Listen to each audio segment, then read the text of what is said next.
Hello everyone and welcome to the MoeGamer podcast. I'm Pete Davison from MoeGamer.net and I am joined by both my cat Meg, who is being fat and pointy on the sofa with me, and my good friend Chris Kasky. You can hear that. So how are you doing today, Chris? I'm doing well, Pete. How are you? I'm not bad. I've got what appears to be an insect bite on my inner thigh, though. And inner thighs are a part of the body that is only supposed to be treated nicely, so this is rather uncomfortable. So, other than that, I can't really complain too much, I guess. So, I can be British and I can complain about the weather being up and down, but I'm not going to bother doing that because that's boring. Anyway. Talking about the weather is something that people who don't have anything else to talk about. It's true. Every time a conference call starts at work, it's always conversation about the weather, and it's always the same conversation as well. Anyway, so we are going to be following our usual three-part formula today. We're going to be talking a bit about the news, first of all, then a bit about what we've been playing recently, and I think we've both got some interesting things to talk about there today, which is good. And then for our third segment today, we are going to get... what's the word? Academic, I guess. Yeah. About RPGs and things. So Chris here has got some very interesting theories about RPGs and how we can define them and how we can think about them a little bit differently. It's a conversation we had offline a while back, and I know that your thoughts on the subject have developed a bit since then as well. So I've been looking forward to revisiting this conversation because it was fascinating the first time we had it, and if there's more to it now, then even better. So, before we do that, let's jump into the news. And it's been a little while since we've reconvened, so there's quite a few bits and pieces. Nothing sort of super major, I don't think, but lots of sort of, cool bits of news. So the first one that I've got written down here is that Grasshopper Manufacture is negotiating with Marvelous to bring the earlier No More Heroes titles to new platforms. So this comes after... Travis Strikes Again has been ported to PS4. I think that's out now. If it's not out at the time of recording, then it's certainly out very soon. Obviously, that's on Switch as well, and I think it's coming to PC as well, if I remember correctly. And also, No More Heroes 3 is on the way as well, so it's a good time for this series to sort of have a second wind, as it were. So... This is cool. I haven't actually played any of the No More Heroes games yet, and as we've spoken about several times, Suda51 is still a little bit of a black spot in my own personal knowledge, so I do have a Suda51 feature on the sort of docket for upcoming coverage at some point, so I will get to them. Yeah, these are interesting games, and hopefully they do with them... Well, it's interesting because I don't know when they say modern, they probably just talk about the PS4. I assume, maybe not the Xbox. I don't know, because there was like a revised version of the original No More Heroes on the PS3 that was compatible with the PlayStation Move controller, so it was great. And the PS4 is technically compatible with the PlayStation Move controller, so So it's like I've got two thoughts on this. One, hopefully there's Move compatibility, but two. Hopefully they kind of retroactively make these games just not require the motion controls. Yeah. And then I would enjoy them even more. Yeah. Yeah, so were the motion controls fairly integral to them originally then? They were, but not in such a way that the game would be terrible without them. Right, okay. So I don't know, like, you had, like, the whole... Like, the most important motion control thing is that's, like, the battery on your sword has to be recharged, and you have to, like, jerk your motion controller off to, like, reach... Oh, so, your favorite. Yeah, so, but, like, literally, like, that was the joke. Yeah. Like, you were supposed to make, like, jerk-off motions with the controller, and he would do it on the screen, too, when you were doing it. Like, it was all, like a huge joke. Nice. Otherwise, essentially, you use the motion controls to execute the finishing moves after your combos. So, like, you would be doing a combo, and it would flash like an arrow to the right, and then you have to swipe your controller to the right, and he would slash to the right, and it would do a finisher. And those were like context sensitive. But like the screen would pause when that would happen, and not allow any other input but that movement. So theoretically, there's no reason they can't tie that to analog inputs instead. I literally can't think of anything that couldn't be some way tied to the basic functions of the PlayStation controller. Even the battery recharge jerk off thing, you could just have that on the standard PlayStation DualShock 4 because it is motion sensitive. So yeah.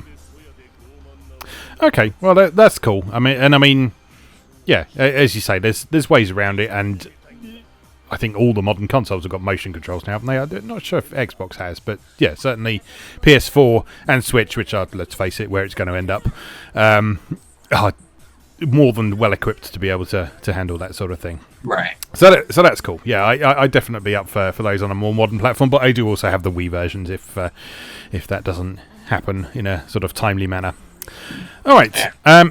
Next thing I've got is the story's actually developed slightly since I originally posted it. So back at the end of July, Hardcore Gaming 101 posted a tweet saying that a PS1 open-world mystery game called Mizzurna Falls has been translated into English for the first time. And this game looks quite interesting. It's sort of been described by various people as a proto-Shenmue and a proto-Deadly Premonition and that sort of thing. And yeah. It's a very ambitious game, but it transpires that the fan translation that was released was just someone taking someone else's work that was incomplete.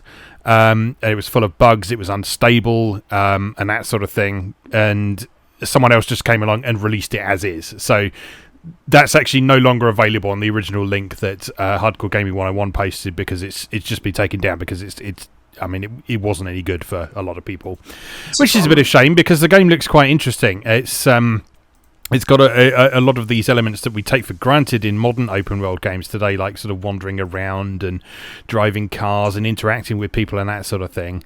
But yeah, it seems that unfortunately that particular patch was not to be. Elsewhere though, Hardcore Gaming 101 did also post that Koei's Dragon and Princess, which is one of the very first Japanese role-playing games ever created, has now had a full English translation as well. And this one actually is still there and working fine. So this was originally for PC 88 and some of the other sort of proprietary Japanese PCs, and a lot of people define this as the very first Japanese role-playing game.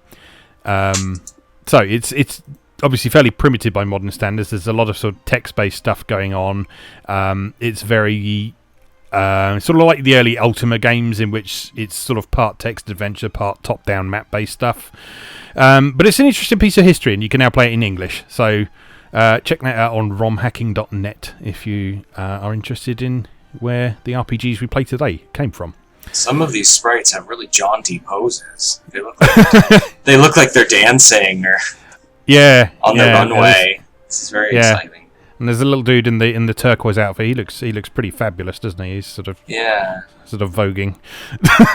That's what I'm thinking. And there appears to be a Mountie. Yeah, this is a great time. Good stuff going on at the Oak Forest, apparently. Yes, excellent.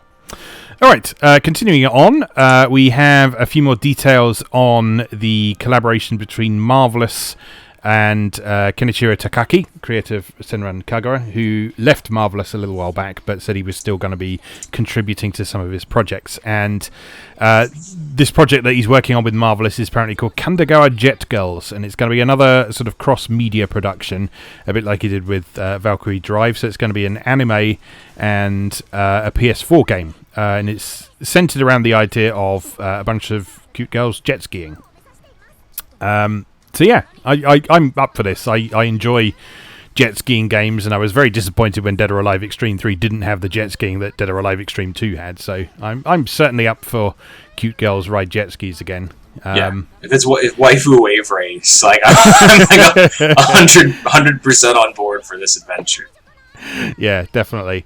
So yeah, like I say, it's going to be an anime and a video game as well, and there's going to be sort of various crossovers between them, but like Valkyrie Drive did, they will sort of stand by themselves as well. And so the basic concept seems to be pairs of girls riding on jet skis, with one of them driving the jet ski and the other one with a water gun on the back of them, so there's going to be a touch of Peach Beach Splash in there as well. So sounds like fun. Not a ton of information about it yet, but we do have some sort of key art and a bit of information about the characters and so on. Bit of Mario Kart Double Dash DNA. Yeah, definitely. Next up, the dungeon defense game Dungeon of the Endless is apparently coming to PS4 and Switch. I'm very pleased about this because Dungeon of the Endless is a great game. Have you played this at all? I have not, but it's been on my Steam wishlist since time untold. It has the most beautiful aesthetic. Oh yeah, it's gorgeous. Gorgeous, absolutely gorgeous. So, if you're not familiar with this, this is part of a series by a company called Amplitude, called it's just called Endless in general, and it's sort of this extraordinarily well-realised sci-fi series where they've gone into a ton of detail on sort of the lore and the history of sort of various spacefaring races. It began with Endless Space, which was sort of a kind of Master of Orion or Civ in Space type thing. But it was quite an accessible one. I don't normally get on very well with that kind of games, but I got on really well with Endless Space because it had some sort of strategic and mechanical depth to it, but it was also. It also didn't overwhelm you too early. It was easy enough to understand with sort of a few different resource types, and it wasn't sort of free movement around the galaxy as well. It was all sort of using like specific lanes between different systems and so on. So you didn't sort of have to cover every possible eventuality in terms of strategic stuff. You could sort of focus on protecting yourself in important locations and that sort of thing. But over time, that series has expanded to incorporate a bunch of other ones. So they've done Endless Legend, which is basically even more Civ-like. So it's down on the planet.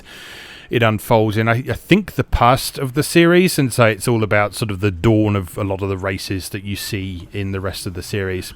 And then Dungeon of the Endless is sort of a spin-off game that focuses very much on a small group of characters who just happen to exist in this universe, and it's kind of roguelike-y in some ways, but it's also got elements of board games, it's got elements of tower defense, and all sorts of things, and it's a really cool game. So what you do in that is you start with a group of, I think it's like 2 or 3 characters, and you send them around this dungeon that is split into various rooms, and a bit like a board game dungeon crawler where things are split into tiles and so on. It's all based on sort of moving between rooms, and like opening a door to a new room is kind of like starting a new turn almost. Okay. So you reveal a new room, and then you have the option to power that room, which means you can build stuff in there. And your ultimate goal is to discover a path through these rooms to the exit of the level, and you've then got to carry this crystal from the start of the level to the end of the level. But while you are carrying the crystal and at various points throughout your exploration of the level, enemies will come out of rooms that you haven't powered, and they will start trying to attack your crystal and your starting point and your base and your installations and that sort of thing. So you have to kind of strike a good balance between exploring to find resources and treasures and other characters and that sort of thing, protecting yourself with fairly limited resources, and trying to make progress as well. And it's just a really cool game, and it's got lots of sort of homages to other games. Like there's a character in there who's very obviously Samus for one thing, yeah, it's just got this lovely aesthetic that sort of combines kind of a sort of hand-painted look in some respects with some really nice, really detailed pixel art, and absolutely gorgeous lighting effects as well. So it's sort of combining elements of retro and modern graphics, and it's just a beautiful looking game, and it plays brilliantly as well. It is tough as old boots though, so be prepared for a challenge. But anything that sort of describes itself as roguelike these days, you should be fairly prepared for that sort of thing. But yeah, this is definitely a great game, and I'm really glad to see it coming to consoles. It's a great one for Switch, as they say. Yeah, this is there's just something about tower defense that says perfect for lunch break. Yeah, definitely. To me, I don't know why. Yeah, that sounds about right. And I mean, the sort of a single run through this game can get quite lengthy because there's a lot of floors to get through, but a single floor of it doesn't take too long. So yeah, it can be sort of played as an ideal lunch break game, but at the same time, you can sit down and spend a lot more time with it if you want to as well. And I just want that aesthetic on my giant TV, like yes. this oversaturated neon colors. Yep. Yes, good stuff. All right, moving on. Next one on the list, you posted something about Guilty Gear. Do you want to talk a bit about that? Yeah, I mean, just in general, since we last did our thing, there was Evo, and they announced a new Guilty Gear. Which is not abnormal Arc System Works to announce a new game. But what's interesting about the new Guilty Gear is that they've officially put the pin in the Xrd series.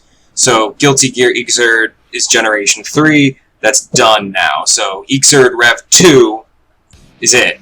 So this is now officially starting Generation 4 of Guilty Gear, which means genuine changes, not just to the roster and stuff, which is what happens when they iterate within a generation, but we're talking about a whole new game here.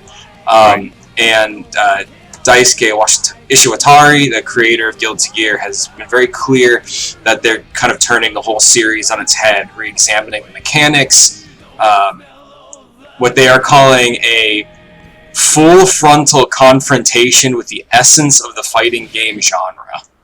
So I don't know what that means, but it's... Guilty Gear 2 was quite famously not even a fighting game. Oh, really? Yeah, so Guilty Gear 2 was almost like Smite. It was like a tower defense game with a MOBA that you played from a third-person perspective. Yeah. So they are very famous for like mixing shit up a little bit with mechanics when they move on between generations in this series. So they've said it's going to be a fighting game, and the footage is absolutely gobsmacking. But who knows what this means? So this is really cool. It also means if you're a bozo collector like me, now that the storybook is closed on the Generation 3, you can now buy Xrd Rev 2, knowing it is the most complete and final version of Guilty Gear Xrd available. So that's cool too. Yes, because they actually released Xrd Rev 2 as a separate release, didn't they? Yes. As well as it being a premium download for people who had the original. So that's cool. Yeah, I tried that game. Guilty Gear? A lot of people, specifically Xrd Rev 2, because a lot of people said, "Oh yeah, you should try this. It's got one of the best tutorials ever." I couldn't clear that tutorial.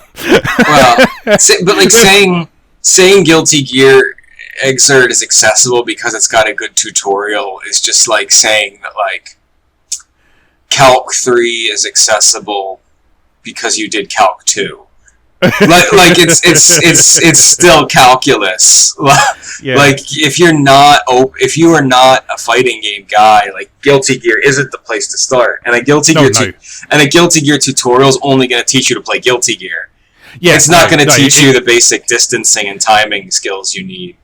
That was exactly it. I got sort of like it did a couple of sort of simple stuff that kind of lured you into a false sense of security, and then it had this ridiculous bit where it was sort of teaching you about air dashes and that sort of thing, and there was this thing where you had to sort of dash up in between these flaming pillars and across the top of the stage without hitting the floor and that sort of thing. It was just absolutely impossible for me.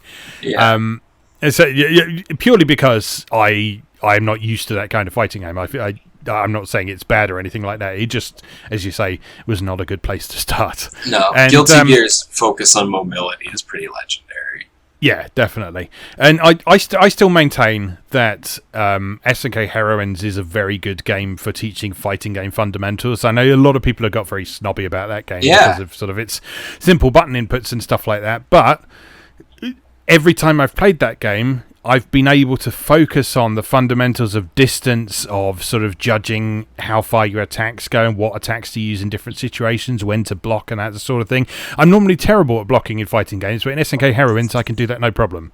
And so it's a good place to practice those skills. Yeah, it's a really neat game. And, it's just a classic example of what we always talk about around here is people need to evaluate games based on what that game was supposed to be, not what they not what they wanted a game to be. And from the very beginning, people talked about SNK Heroines as a sort of primer fighting game for people who aren't great at fighting games. Yeah, so absolutely. And then it released and people were expecting it to be King of Fighters or whatever, and it wasn't. And, So, but yeah, that's getting off the point slightly. But yeah, it is good from that regard, certainly. Okay, moving on. You want to say some words about Indivisible? Because I know you know more about this than I do. Yeah, so, full disclosure, I am a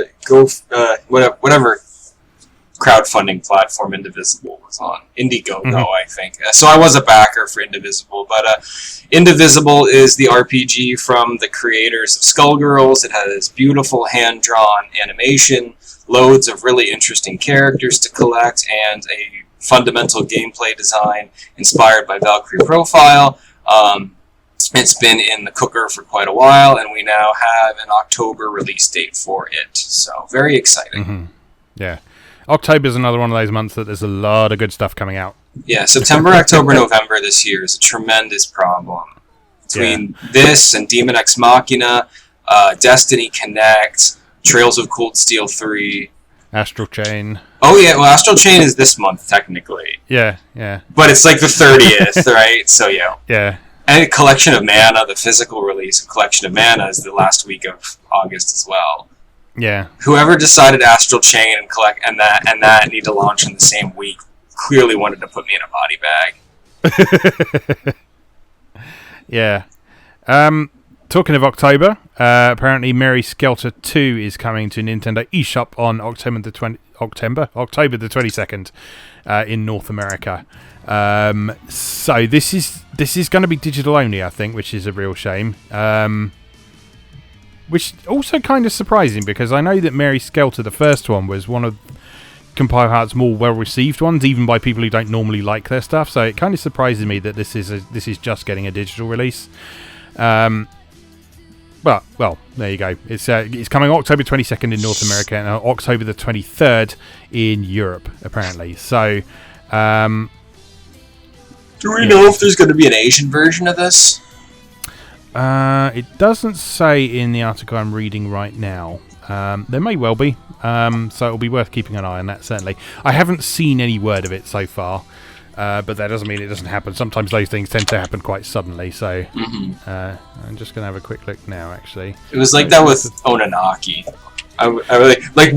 We were like specifically talking about how bummed I was that Onanaki wasn't going to get a physical release. And then I got an email from PlayAsia, like, just announced, like, dual English, Japanese, Onanaki.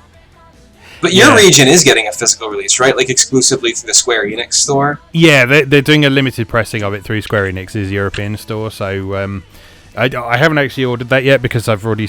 I said I wasn't going to spend any money on games this month, and then probably spent a bunch of money on games. Oh, yeah. But... yeah, if you're in Europe or you have some means of ordering from Europe, you can get it from the Square Enix European store. I think it's still in stock at the moment, so have a look at that. So I'm on PlayAsia, and I'm looking at Mary Skelter 2, and the Switch and PS4 versions have Asian versions, but only with Chinese subs. So it doesn't appear to be an English translation. But if the English translation exists, it's only a matter of time before they press it over there. They always do. Yeah, that would be good. I would like. I still haven't played the first one, but I would like to have the second one in a package on a cartridge as well. That would then you'll get the first, right? If you get the second one, includes the first one. Yes, yeah. A slightly revamped version of the first one, so you'll have it all on the Switch then, or whatever platform you get it on. Yes, so that's cool. Okay. All right, continuing on. Apparently, going forward, Nintendo, Sony, and Microsoft will all require any publishers who are using loot boxes in their games to disclose the odds for the various stuff that are in them. So this is also follows the ESRB starting to add a content descriptor on software packages that include microtransactions. And they're aiming for these practices to be incorporated beginning next year in 2020. So, I mean, obviously, I would rather loot boxes weren't a thing in the first place. But this is a step. I don't know if it's a step in the right direction, but it's certainly a step.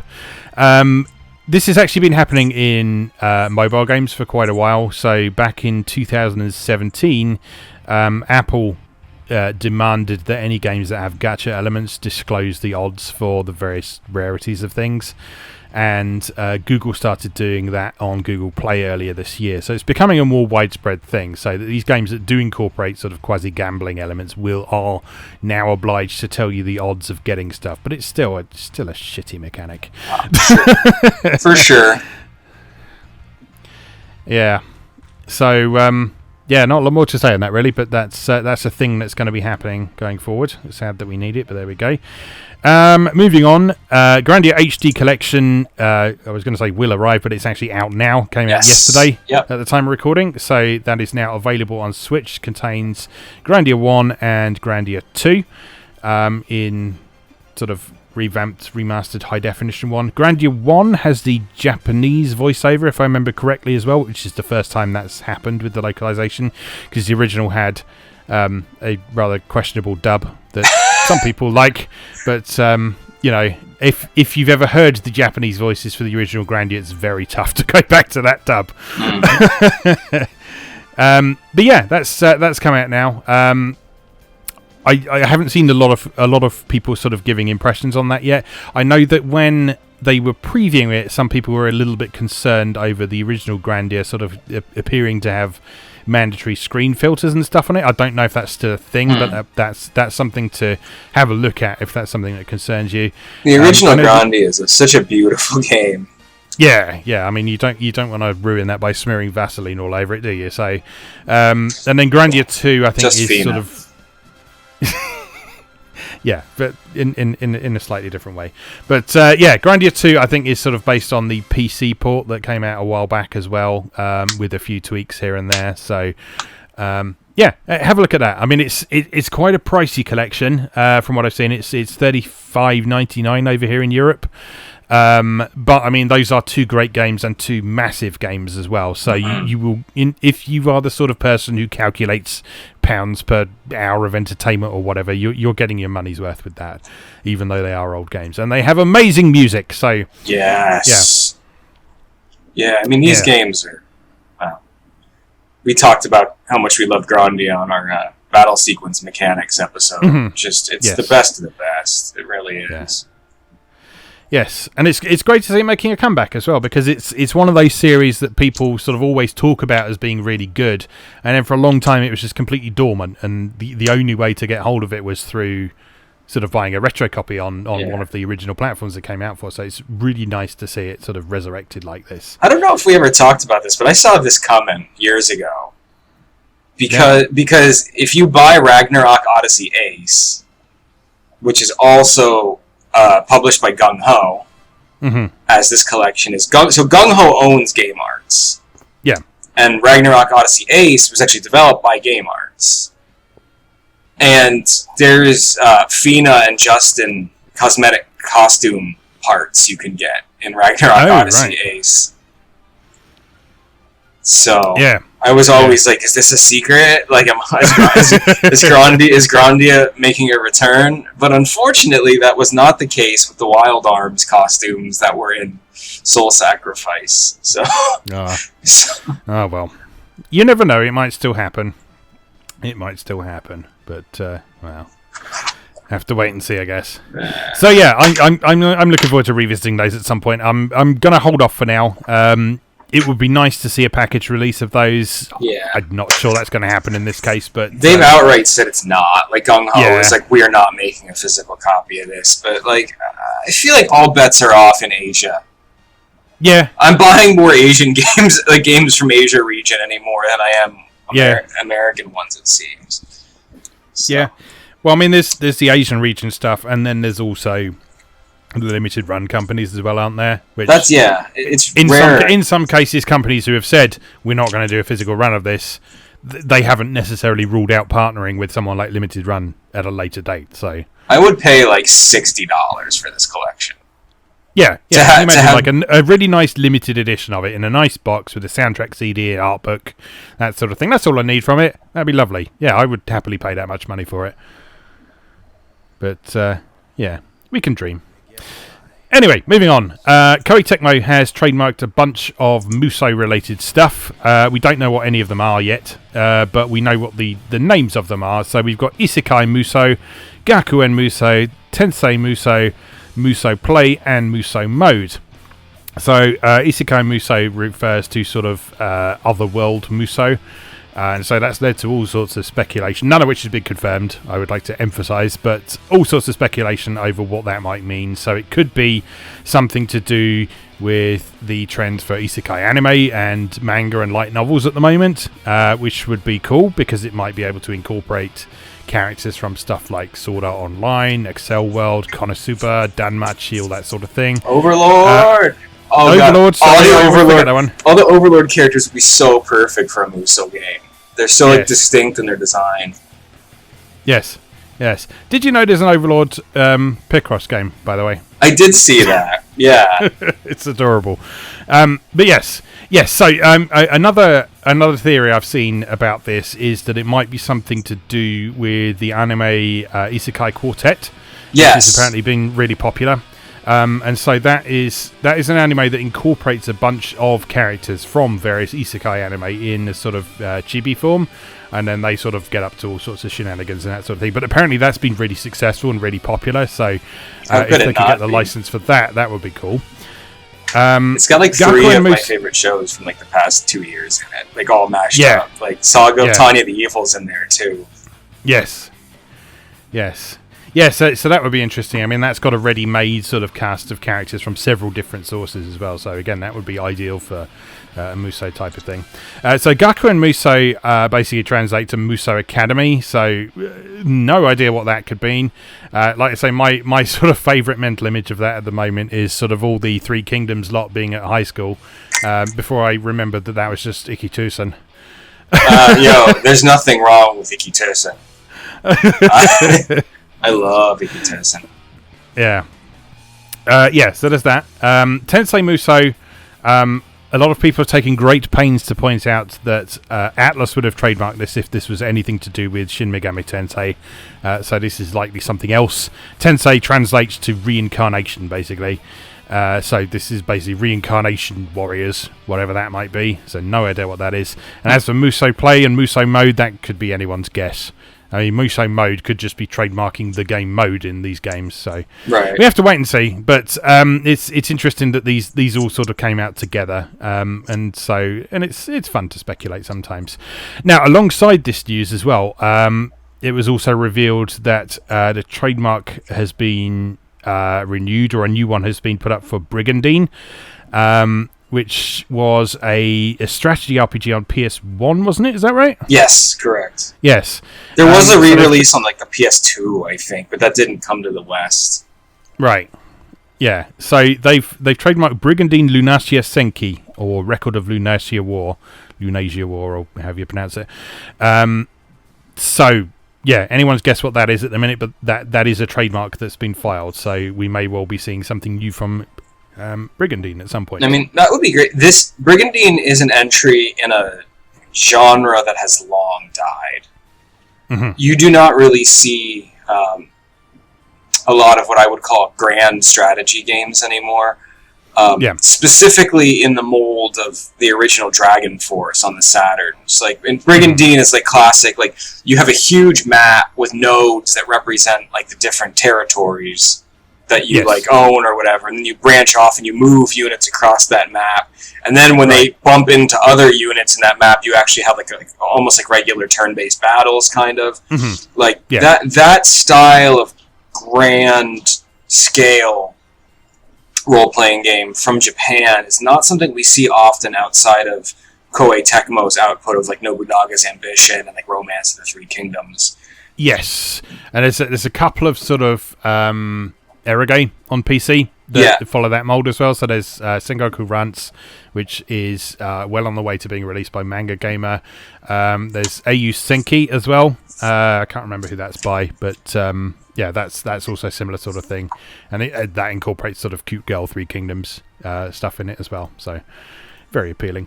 It'll be interesting to see what happens with this. I hope it's not a mobile game. It probably will be a mobile game, but you never know. Yeah.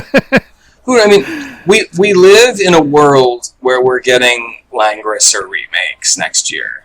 Yes, that's true. So, like, anything is possible. Yes, and we're also living in a world where these mobile games can end up revitalizing interest in a series and making enough money for a company to be able to do a proper new console release of stuff as well. So it they're happened not with necessarily a Langrisser. bad thing.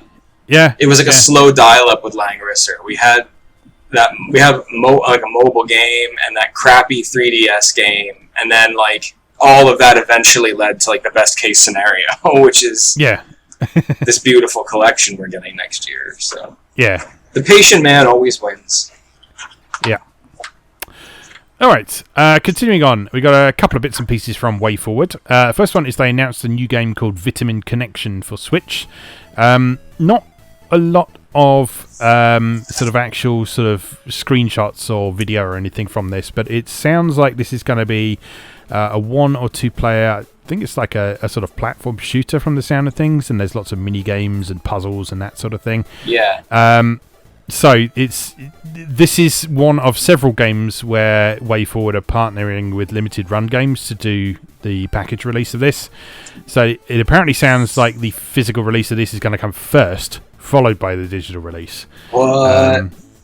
Which is an interesting way of doing things, and this is going to be exclusive to Switch as well. Yeah. What's interesting to remember about this game is just further evidence of how like close Limited Run and WayForward have become in that yes, Limited Run actually funded this game. Oh, really? Yeah. Like this isn't just an instance of like Limited Run's going to be publishing it. Like this is Limited Run's game that WayForward developed. Yeah. Oh, that's cool. Yeah.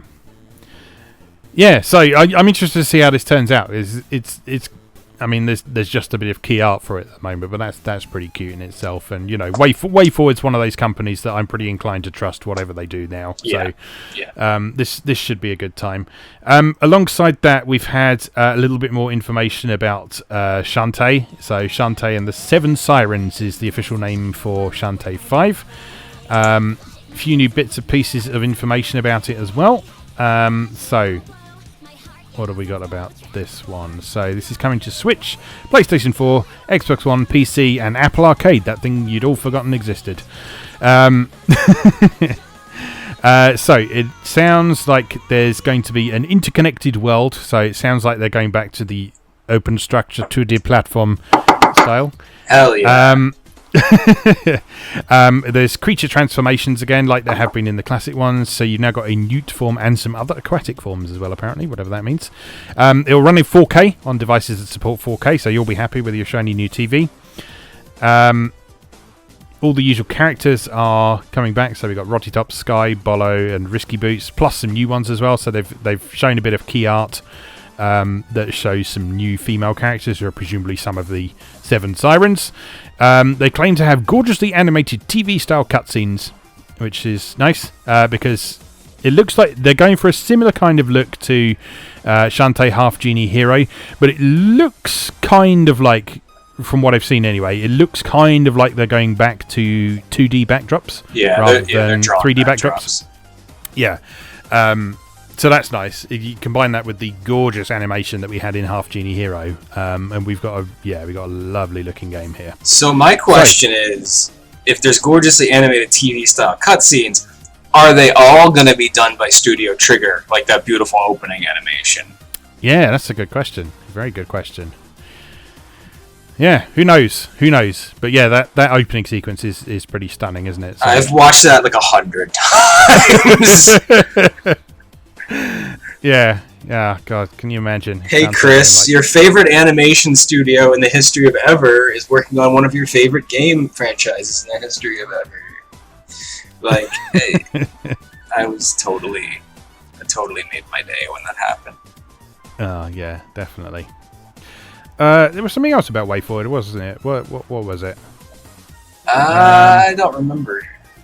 Oh, was it just confirming that River City Girls was getting? That's it. Yeah. Released, yeah. Yeah. So River City Girls pre-orders are opening for River City Girls at Limited Run, beginning on August 30th, and it's going to be a big pre-order. It's going to be a 4-week pre-order window.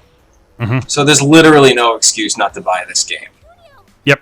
And all copies will include a 1-disc soundtrack sampler. So even if you don't get the limited edition box set, you're going to get some music for your troubles. Yeah. Yeah. This looks like such a cool project. It's just, I mean, it looks like a great game, and there's all sorts of interesting people getting involved with it as well. Like, I know that I don't know if you're familiar with Game Grumps at all on YouTube, but I know that one of the guys on there, Aaron Hansen, has been involved with this as well. I think he's doing some voice acting in it. Oh, that's cool. They're big Kunio-kun fans, right, over there. Yes, definitely, and they've got.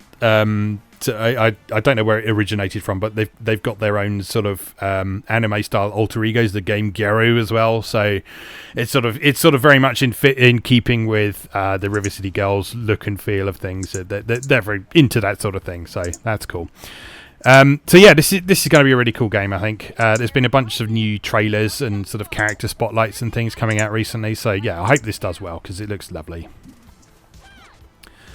Alright, a couple more things. THQ Nordic has apparently hired the Timesplitters co-creator to work on the return of the franchise. So a little while back we talked about THQ Nordic had supposedly sort of renewed the Timesplitters trademarks or whatever they need to do, or bought the rights or something like that. I forget the details. But yeah, what they've done is they have hired a guy called Steve Ellis, who used to work for Rare and Free Radical Designs. And he is one of the co-creators of the original Timesplitters games. So, THQ Nordic says that Ellis has joined us to help plot the future course for this franchise, whatever that means. Business speak, but whatever. So, yeah, it seems that sort of someone from the original franchise will be involved with whatever happens to Timesplitters after this. So, just give us an HD collection. Just give us an HD collection. Please. That'd be great. Please. I'd be happy with that. I don't necessarily need a good game because each of those Timesplitters games is massive in terms of content. So, you know, just an HD collection with all of them keep me busy for years. Essentially. Yeah. On the Switch, local multiplayer. Yes. Yes, please. Yes, please. And talking of Nintendo Switch, the last one we've got here is that A Hat in Time is coming to Nintendo Switch on October the 18th, and that is also getting a packaged release as well, which is cool. Yeah. Can't remember if this has had a packaged release already. Nope. I don't think it has it? So yeah, sort of Switch being the place to go if you want boxed copies of stuff. Well, the tradition continues. So yeah, and the physical release includes the DLC. Yes. So this release is sort of coinciding with this new DLC, isn't it? And so the package release includes the DLC and the original game. And yeah, when it comes out digitally for Switch, you have to buy them separately from one another. So yes. So it's looking like that's going to be $29.99 for the digital version, with the DLC for $4.99, or the physical version is going to be $39.99. So it's actually slightly more expensive to do that, but it comes with everything. So, and a nice box. So I haven't played this, but I know that people really like this. They say it's a really good 3D platformer, so I might finally bite on it with this one. Yeah, I plan on getting it. It's been really fascinating watching this project evolve over the years. Mm-hmm. Because I believe it got its start just like on like the Something Awful like forums. Yeah. Just like a couple guys were like, there's no classic 3D collect-a-thon platformers anymore. What if we just started making one? And it kind of like evolved. It kind of evolved from there, from like an experimental joke into like a darling that like people love. Yeah. So I know I'm very keen to get my hands on this finally. Yeah, so that's cool. And hey, look, October. God.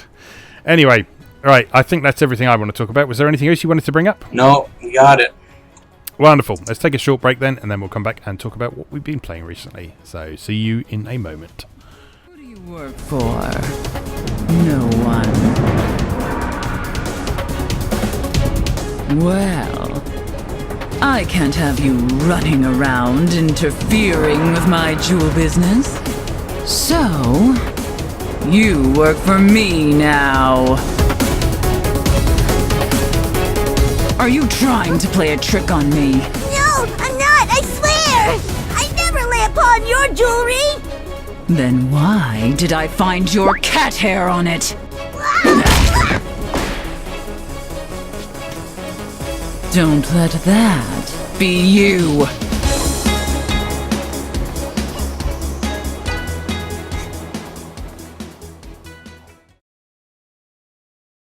Welcome back for our second segment. We're going to talk about what we've been playing recently, and I think we've both got some cool stuff to look at this time. So let's start with you, Chris. What have you been up to? So I have had the great pleasure this week of getting my hands on Thunder Lotus games Sundered. Oh, yes. Which has frankly floored me. Just an absolute. I believe the phrasing I used when I was screaming about it on Twitter the other day was that it is a triumph of the medium. It's quite something special. So Sundered is an open platform 2D game, which has an aesthetic that is completely hand drawn.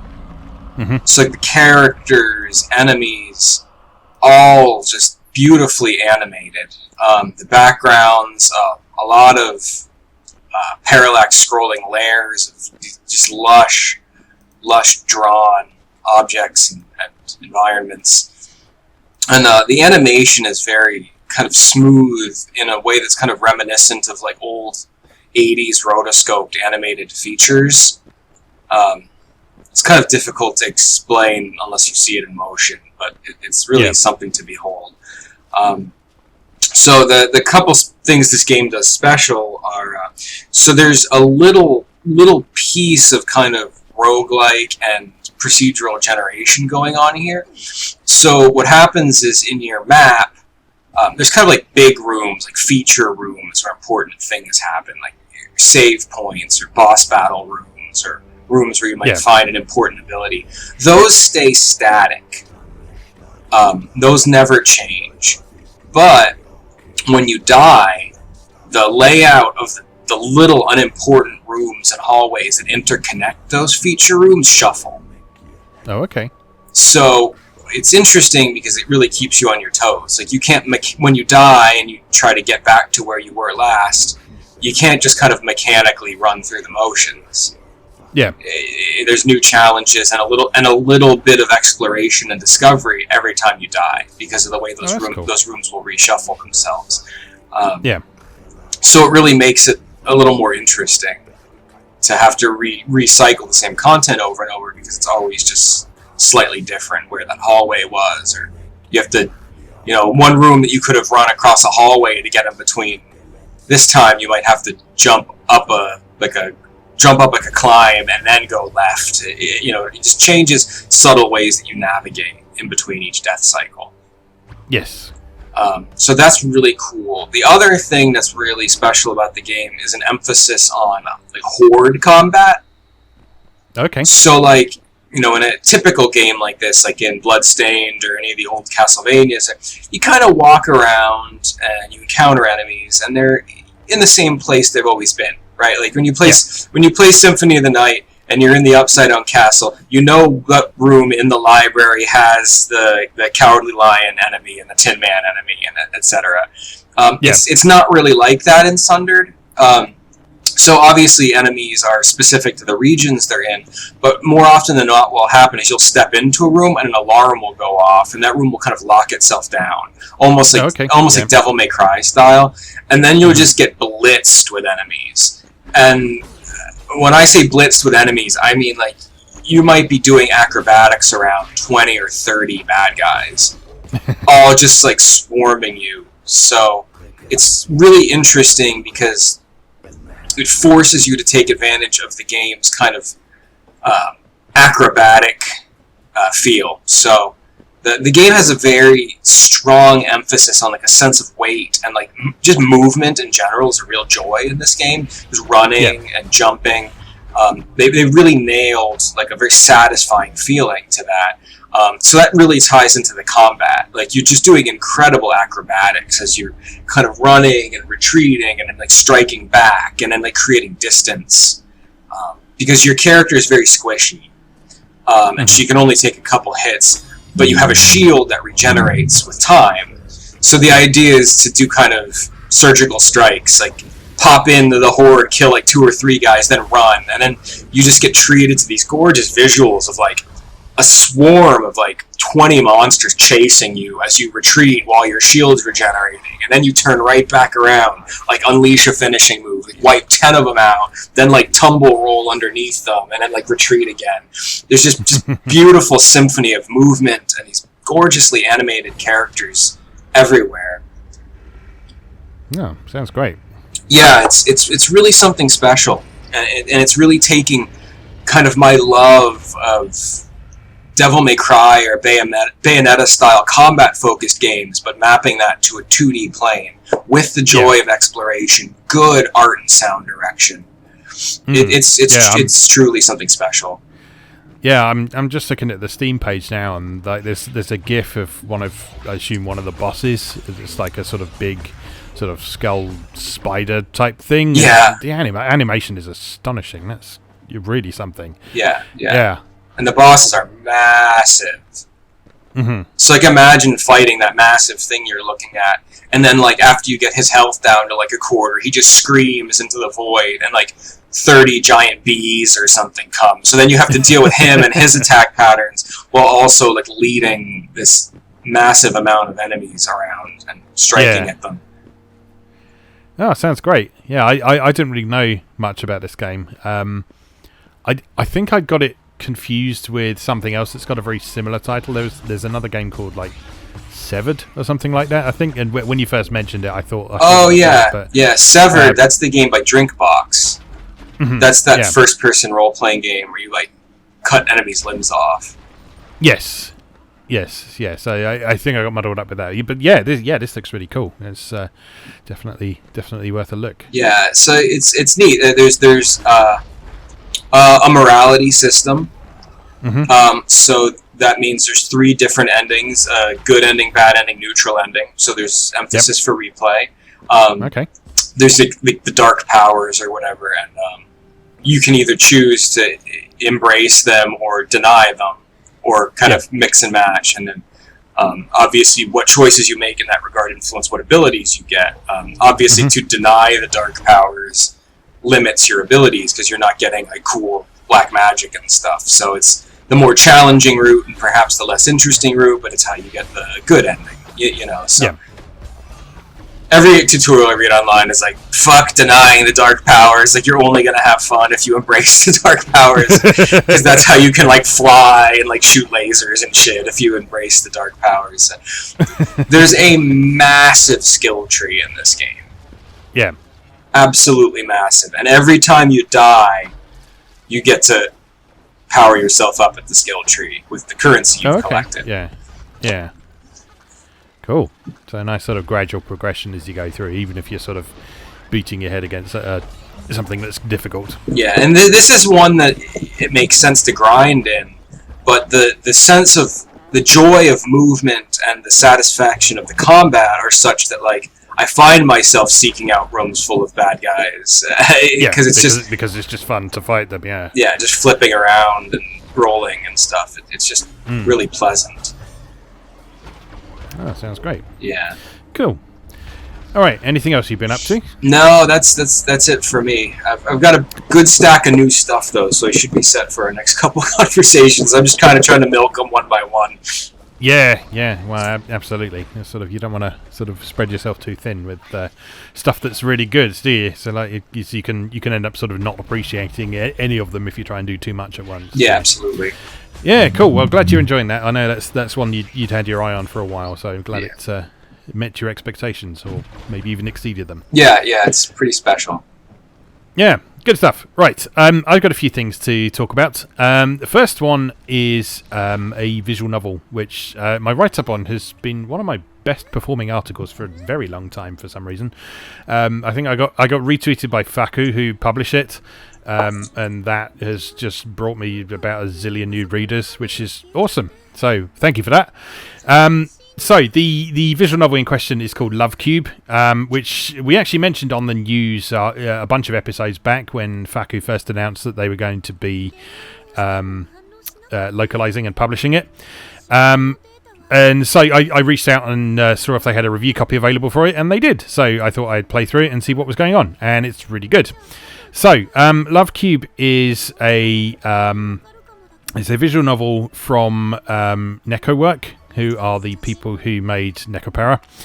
But the art in it is not done by Sayori this time. It's done by an artist called Ishike, who is a very, very prolific doujinshi artist who's been around for a good number of years at this point, from what I can make out. But they're one of those doujinshi artists who's sort of been shrouded in mystery for all that time, so like no one seems to really know who they are, and obviously some people have met them at events and stuff like that, but I don't know a ton about the doujinshi community, but it seems there's this sort of unspoken agreement between people involved with it that, like, even if you meet one of your favourite creators, you don't talk about them, you don't take photos of them, you don't tell anyone who they really are and that sort of thing. Sure. So it's sort of a really interesting sort of element of being shrouded in mystery and so on, and that's actually relevant to the game as a whole, because the story in LOVE³ is about a struggling hentai manga artist who is just about at his wit's end at the start of the story. And basically the whole story is there's a very light sort of spiritual element to it that's sort of about asking the gods for favours and so on, and crossing fates and so on, but it's basically a piece of wish fulfillment fiction which is designed to make anyone who has ever felt, oh, what's the fucking point of even trying anymore? It's designed to make people who have felt that way, which I know we both have. It's designed to make people who felt that way feel better. And so it's an exploration of what would happen if somehow literally everything could go right. And so this guy who has been struggling up until this point, he sort of encounters these three girls who, two of them, it turns out, are people that he used to know back in primary and high school and so on. This comes as a surprise. And it turns out that both of them are these two manga and doujinshi artists that he's admired for a long time, and he ends up working with them and that sort of thing. And there's a whole sort of exploration of them getting together and having a polyamorous relationship and lots of sex. But yeah, just the whole story of it is really, really nice and uplifting, and it just makes you feel good. It was a real pleasure to play, just because it wasn't trying to be melodramatic or anything like that. I mean, there's elements of sort of emotional moments and that sort of thing, but the whole thing is just clearly designed to just make whoever's reading it feel good, and that was just such a nice thing to experience. That just by the end of it, I was like, yeah, I really enjoyed that. That was great. And on top of all that, it is one of the most gorgeous visual novels I've ever seen. So if you played Nekopara, that had really good use of live 2D for its characters. So they had a Sayori is sort of the master of live 2D in Nekowork. So besides from drawing all the artwork, she's very good at manipulating these character models with sort of very believable, realistic animations and so on. And she's clearly developed her skills even further with this one. So she's taken Ishike's character designs and then animated them. But the level of detail and subtlety to the animations on these characters is just incredible. So, and it's doing stuff that I haven't seen Live 2D do before as well. So it's doing stuff like having arms move more than just a little bit as well. So like someone can actually sort of raise their arm and point, and they can sort of bring it to their face and touch things and that sort of thing. But then it's also doing more subtle movements, like characters looking from side to side, and as you're speaking to someone you can see them gradually breaking out into a smile or welling up with tears or that sort of thing. And just like the big animations are impressive, but just the amount of subtlety in some of these animations as well is just absolutely incredible. It's a gorgeous looking game, beautifully presented, and it really draws you into the whole experience and makes you really feel like you want to get to know these characters a bit better. And so, yeah, I went into that thinking it was just going to be throwaway fluff. I mean, people were describing it as a nukage, so just a sort of loose excuse for a bunch of sex scenes. And the latter half of it is very sex-heavy. If you're playing the 18-plus version, there is an all-ages version on Steam, but what's the point? Yeah, the latter half of it is very sex-heavy, but each of those moments, the lead up to it has something to say. It explores all these characters in detail, and it's just a really nice game. So check that out if you want something that will make you feel good in more ways than one. Anyway, aside from that, I've just kicked off a new cover game feature on MoeGamer. So I am finally getting around to revisiting the Senran Kagura series, which I've been meaning to do for a long time, because I've got several games on my shelf that I've either not played very much or haven't played at all. So I made a promise to myself that I will sit down and I will take care of all of these games. So over the course of the next however long it takes, we're going to be looking at Senran Kagura Bon Appetit, which had a lovely limited run release a while back. So there's a package version of that I've got. Peach Beach Splash, Burst Renewal, and Peach Ball. So 4 games in total, 2 of which are quite short and 2 of which are a little bit more substantial and longer. So that's going to be interesting to look at.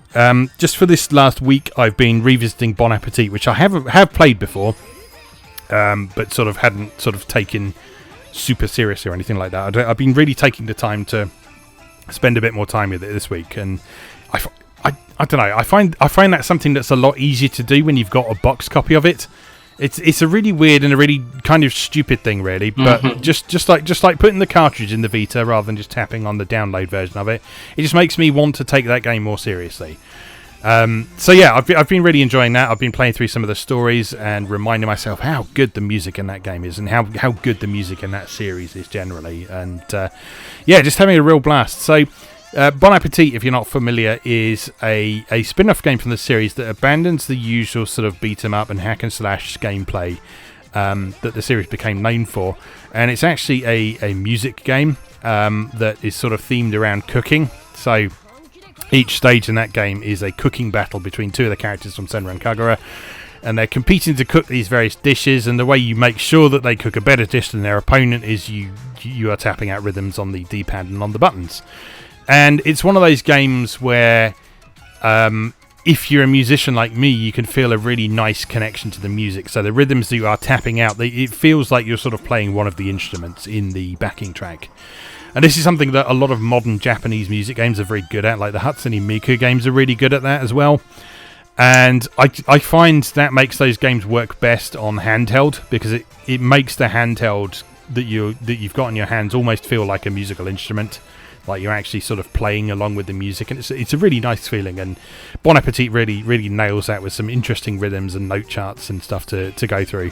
But there is an easier difficulty level if you're less experienced in music games or less musically minded and so on. So you can still get something out of it even if you're not as good at them. So that's a really fun game. So I'm going to be probably writing that up next week and then moving on to Peach Beach Splash, which I've been looking forward to playing ever since I actually bought it. But that was like 2 years ago at this point, and I still haven't got round to it. So yeah, looking forward to finally settling down to play that a bit, because I know it's had a bunch of updates since then as well, and some DLC, and I think there's a VR mode in it now as well, so I can have some fun with that. Yeah, I'm really looking forward to your impressions on that one. This game really interests me. It looks really cool, so I'm very curious to see about it. So, but I'm sure I'll have more to say on that in the near future. But yeah, go ahead. I describe myself as like a periphery Senran Kagura fan. Like, I really like the series, I really respect it, I love the characters and the stories and stuff, but, like, I played Shinobi Versus, like, to the ground, like, 70 hours, and, like, I said, like, after Shinobi Versus, I was like, I don't need this anymore, so, like, I get it, yeah. Yeah, like, so when, like, Estival Versus came out, and Burst Renewal, I was like, like, because I just didn't want more of the same. But so like what I am interested in with Senran Kagura is these periphery games that come out using the same characters. Yes, it's like Peach Ball, Peach Beach Splash. I love these characters. I want to continue to play fun games with them. So it's great that this other stuff comes out with new mechanics. Yeah, definitely. This is one of the things I really love about the series. I know some people feel a bit funny about that and wish that they sort of get back to sort of the core storyline and so on, but to be honest, at this point, I think you've kind of had that. Yeah. This seems to be what Senran Kagura does now, and that's fine so far as I'm concerned, because I think the cast of these games, I've said several times, there are a few franchises where the cast of the games kind of transcends their original context, their original game genre and stuff like that. Like Neptunia is great for that.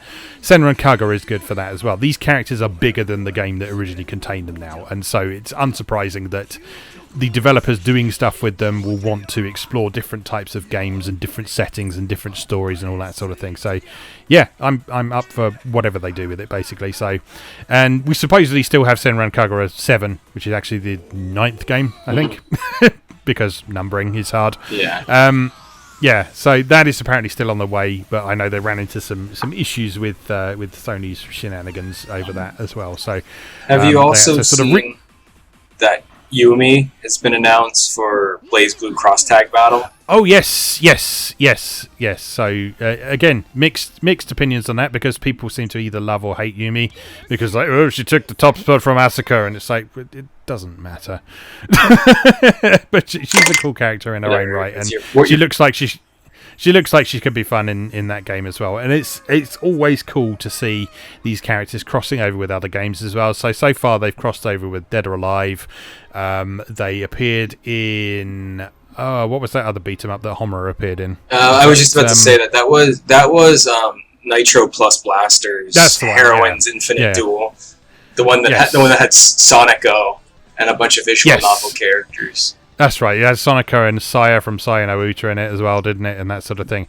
Oh, Saya no Uta just got a re-release on Steam, by the way, if you haven't experienced that before. So, one of the most horrific visual novels I've ever played in the best possible ways. So enjoy that.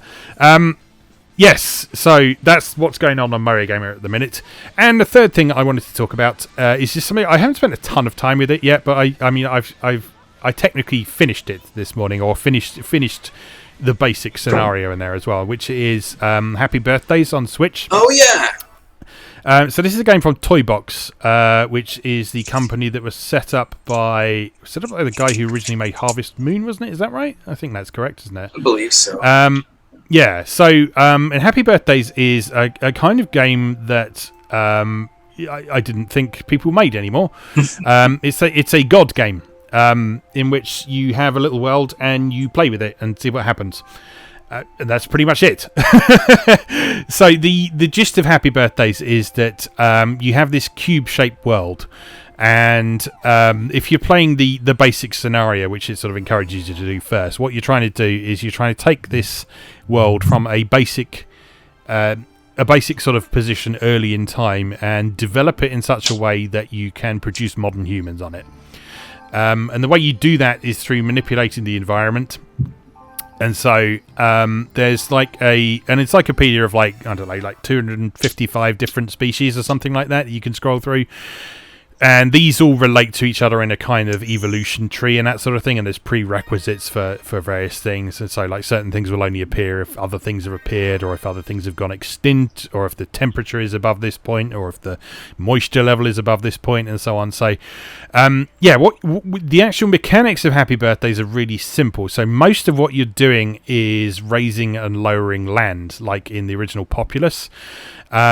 And then you have a few additional skills on top of that, like you can create a water source in a particular place, or you can apply global warming or global cooling and that sort of thing to raise or lower the temperature.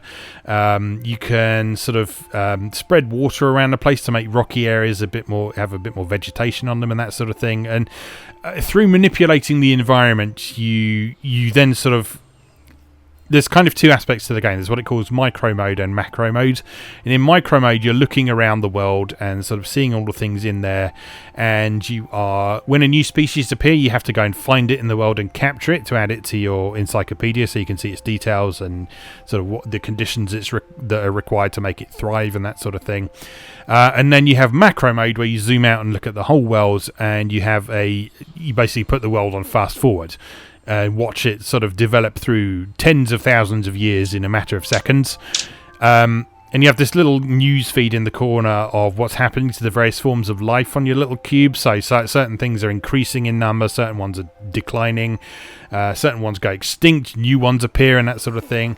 And occasionally you have to go in and sort of provide a bit of your own influence in there. So sort of like when a particularly rare type of creature is likely to appear, you need to go back into micro mode. You need to find the place where it's going to appear, and you need to actually sort of give it a little nudge in order to be born in the first place and that sort of thing. And yeah, it's like I say, it's a game that could potentially be incredibly complicated, because I remember a lot of sort of later iterations on the God game formula in like the late 90s and early 2000s, they started to get really complicated with all sorts of mechanics and things and icons to click on and that sort of thing. But this keeps things really simple, and I initially thought it was too simple, but having played it, this is not a game about like deep strategy or anything. This is a game about sort of poking a thing and seeing what happens.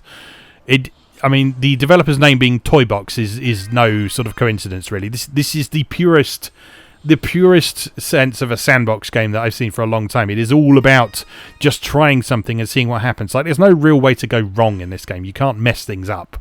You can just make things develop in a way that you perhaps hadn't anticipated. And that's what makes it really interesting. As I say, it's just a fun discovery when that happens. Yeah, exactly. So there's this, like I say, there's this sort of basic scenario that you can play through that has a sort of very light story to it, with you trying to create modern humans and so on. But then there's also a bunch of different scenarios where you have like a particular time limit to make a species appear, various requirements, various sort of predefined maps and so on. And then there's a completely free mode you can play as well, where you just start with a block of land of a particular size, and then you can develop that as you see fit and just see what happens to it over the course of millions of years. And it's just a lovely, lovely game to just sit down and chill out with. Like, there's no pressure on you while you're playing it. It is a pure relaxation game. It's presented really nicely. It's got this lovely sort of cube-based look for the world, and as you manipulate the world, you kind of change its shape and that sort of thing. All the creatures are really cute and heavily stylized, but they're based on real things, so they're sort of recognizable. It's got this lovely dynamic soundtrack as well, so sort of different. Your world kind of dynamically generates this musical soundtrack as you move around. So like as you go to a kind of more densely populated area with more animals and plants and that sort of thing, the soundtrack will get thicker. There'll be more layers to the musical composition and that sort of thing. You zoom out to the side where there's nothing going on and it'll be very quiet and sort of it feels very lonely and isolated, and different creatures make different sounds.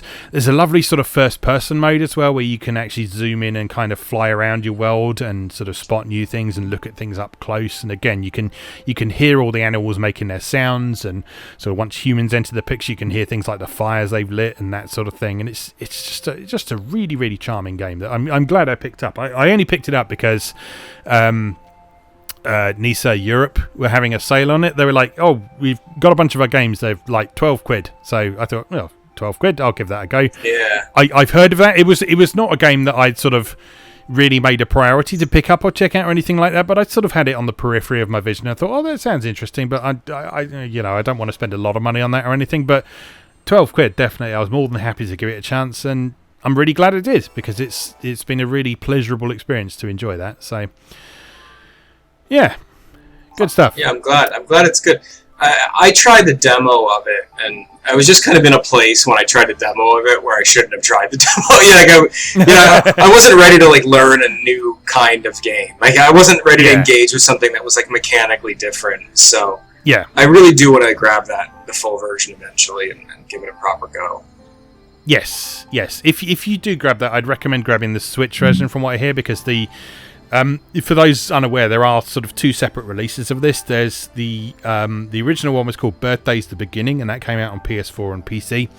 And then it was kind of expanded and re-released as Happy Birthdays on Switch. Yeah. And what Happy Birthdays does is, first of all, it incorporates all of the DLC that were in the original game. I'm not sure what that was offhand, but I know it's all there in Happy Birthdays. And secondly, they've just sort of tweaked a few of the mechanics to make it a bit better balanced from the sound of things. So apparently in the original, in order to do things like make water sources and those things that I described as skills earlier on, apparently they were sort of based on items in the original one, and they were a bit easy to abuse in that. Whereas in Happy Birthdays, you sort of collect stars by achieving various things and capturing new things, and then you spend a certain number of stars on things, and that kind of puts an inherent cap on the sort of things that you can do. So you still generally collect enough stars to be able to experiment a bit, but you can't kind of abuse them too much to make things too easy or boring for yourself. That makes sense. And then there's a whole bunch of sort of achievements that you can get in there as well, and all the achievements come with like little things you can pop down in your world. So like, everything you achieve, you get a particular statue or a flag you can put somewhere and that sort of thing. So you can really customize what you've created by the end of it. And so yeah, I'm really looking forward to experimenting with that and seeing what sort of different types of world I can create. See how many monsters and animals I can give birth to and that sort of thing. So yeah, it's a really fun game, worth checking out. All right, I think I'm done there. So you didn't have anything else to talk about, I don't think. So let's take a short break there before we move on to our main topic. So we'll see you in a moment.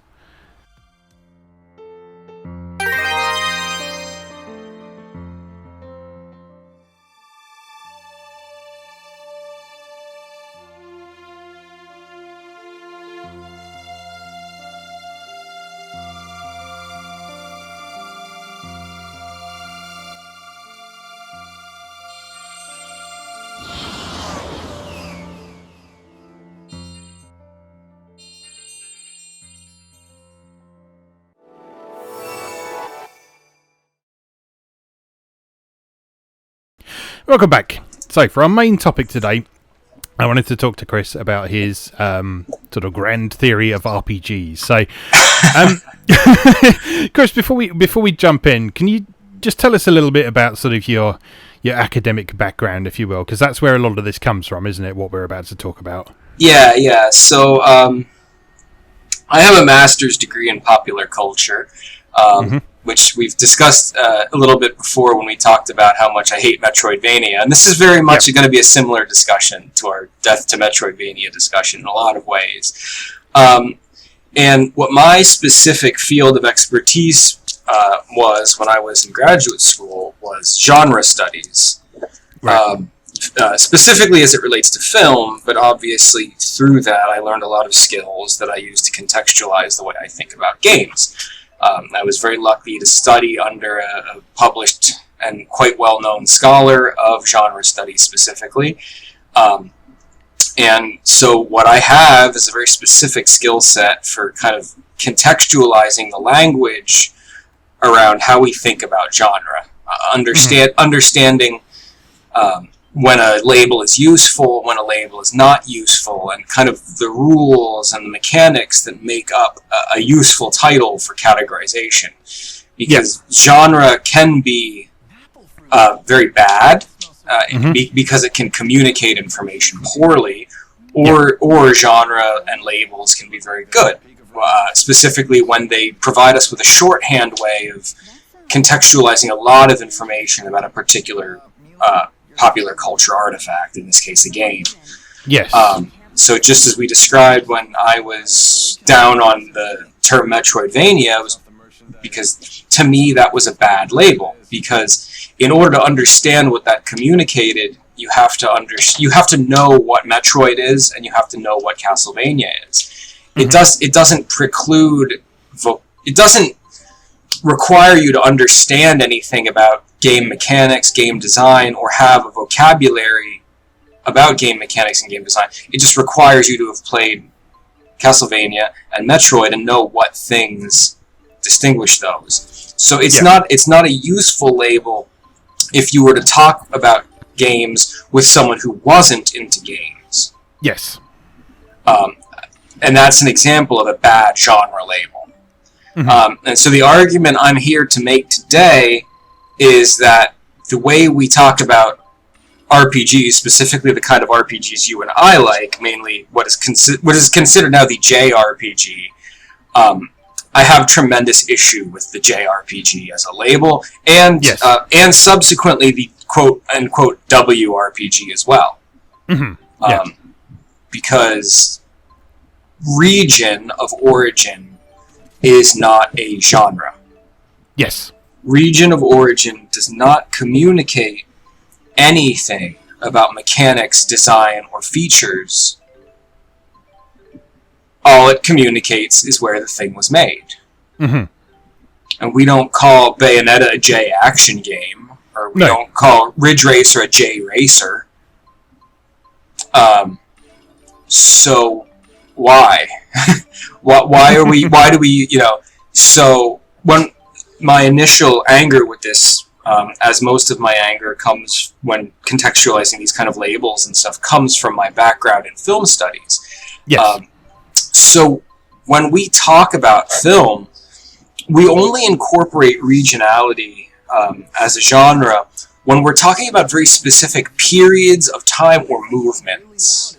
Mm-hmm. So we talk about like the French New Wave. Yes. And that describes a very specific period in time and a very specific handful of films that were made during that time that have very specific features. Yeah.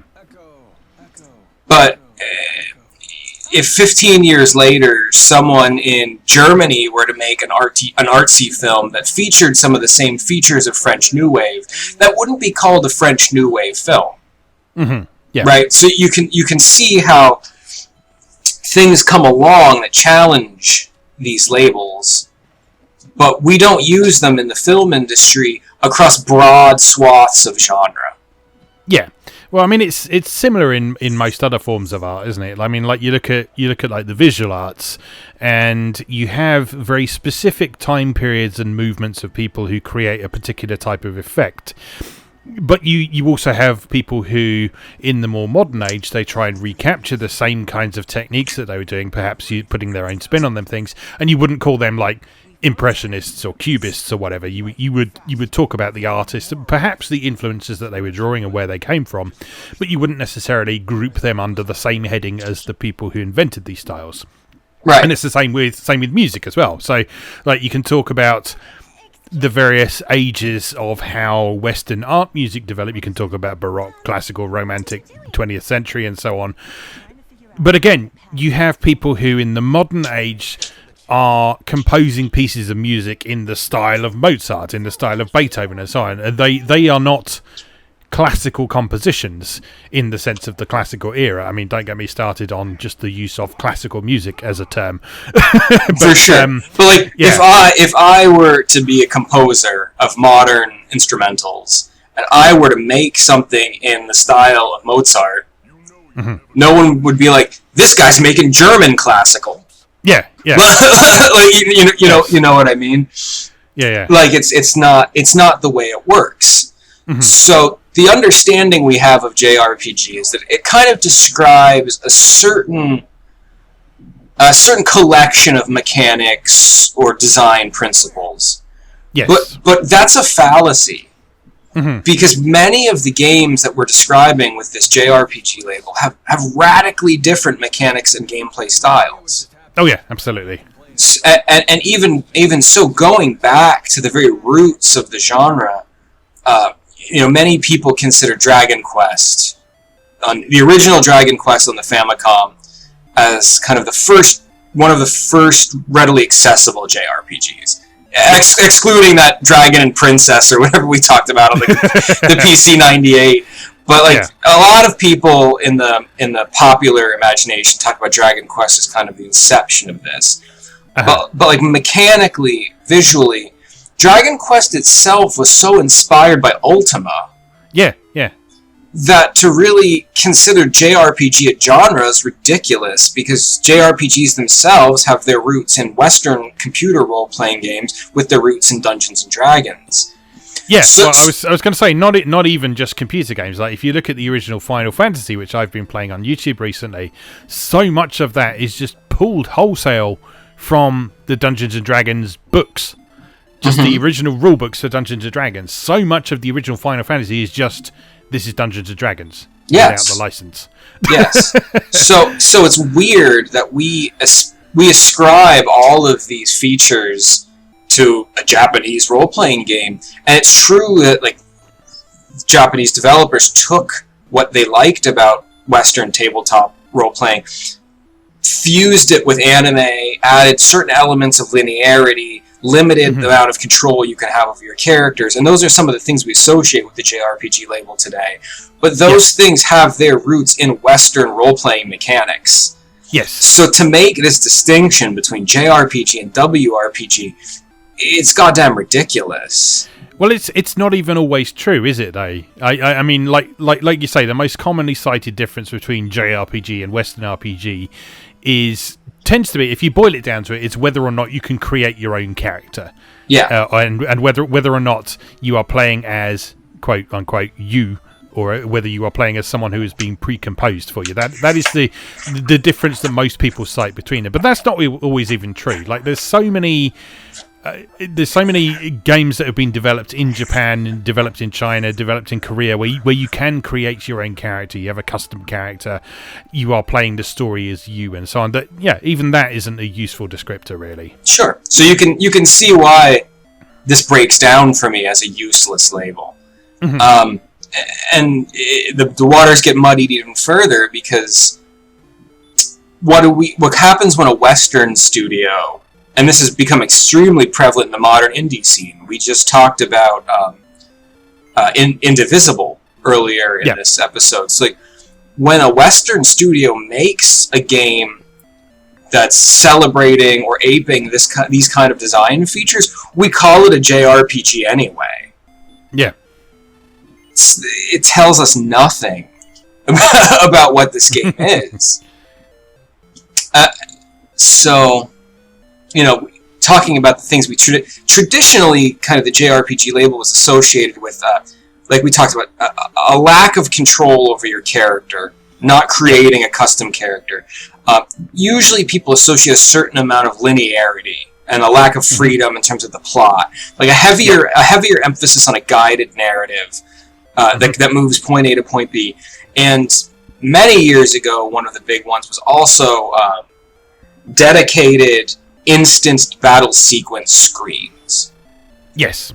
But even as early as the PS2 era, that stuff started to break down considerably. Yes, definitely. I think about titles like Rogue Galaxy or Final Fantasy XII. Those didn't feature isolated combat screens anymore.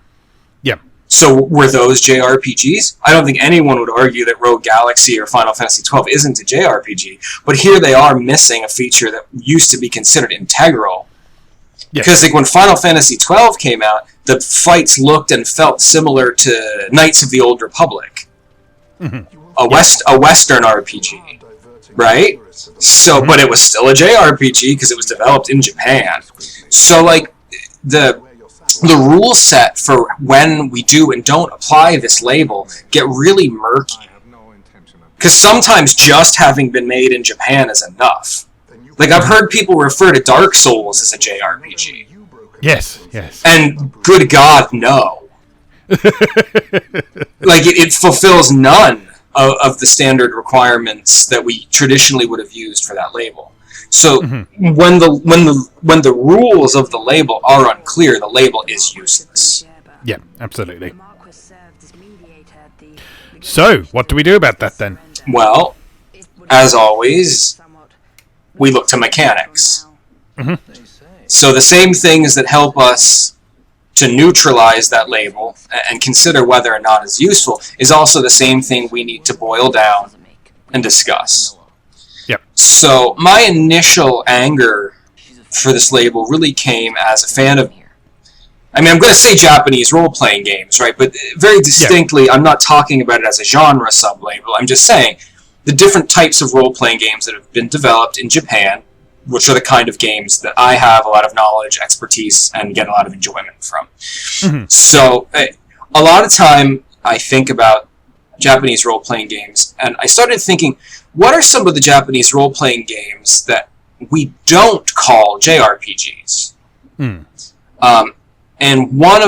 two of the genres that I typically don't see with the JRPG label applied, even though they have some of the JRPG features, are action RPGs. Yep. I'm thinking most specifically about stuff like Ys, or the upcoming Oninaki, or the Secret of Mana games, and SRPGs. Yep. Things like Final Fantasy Tactics, Hoshigami, or even the grander scale stuff, things like Fire Emblem. We don't really call those JRPGs because they have very distinctive features. Yes, I would perhaps even lump in dungeon crawlers with that as well. Yeah, they've widely become their own. Like I've seen DRPG be thrown around for dungeon crawlers, and I think that's good. I think that's a useful a useful genre, because I see DRPG and I have very specific thoughts that come to mind, right? Yep. So this is a game with a looser focus on narrative, where I'm likely to build a custom party with exploration and build character building for strength to tackle new challenges in the dungeons as the emphasis on gameplay. Yes. That's my expectation based on seeing that this is a DRPG, this is a dungeon crawler. Mm-hmm. But DRPGs have so much in common with JRPGs. Are all DRPGs JRPGs if they come from Japan? What about Legend of Grimrock? Yeah. Like, also DRPGs, as we traditionally call them, especially in the Japanese sense, are all the prodigy of wizardry. Yeah. Which is an American franchise that was purchased eventually by a Japanese developer and now is in the hands of Japanese developers. But wizardry originated in the West. Mm-hmm. So, once again, we need to take regionality out of it and focus on mechanics, right?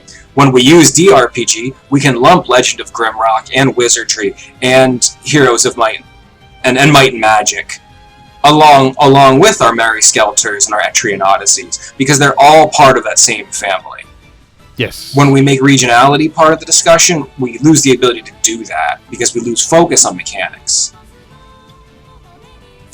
So, what do we do? What are the mechanics that really define what makes one RPG different from the other? Like, how do we make these all part of the same family?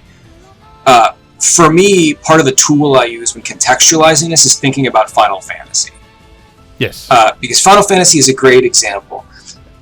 Final Fantasy, in its history, has always made experimenting with mechanics part of its identity. Yes. Much to fans' chagrin, right? It's like, oh my god, FF13 is different, FF12 is different, FF15 is different.